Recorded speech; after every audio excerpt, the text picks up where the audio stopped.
নমস্কার বন্ধুরা। সোশ্যাল মিডিয়ায় বর্তমান সময়ে সৌরভ গঙ্গোপাধ্যায় অর্থাৎ ভারতের প্রাক্তন অধিনায়ক সৌরভ গঙ্গোপাধ্যায়কে নিয়ে একটা ভিডিও বিশেষ করে সমাজ মাধ্যমে দেখা যাচ্ছে।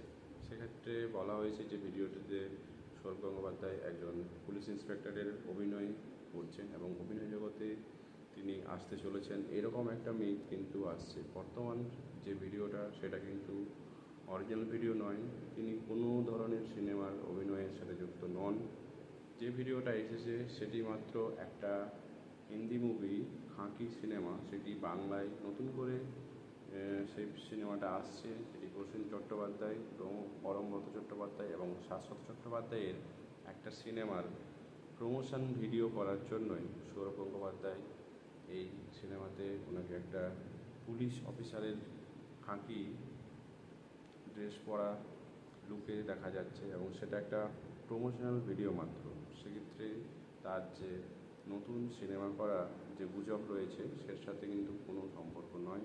তিনি কিন্তু কোনো ধরনের সিনেমা জগতে আসছেন না। ধন্যবাদ।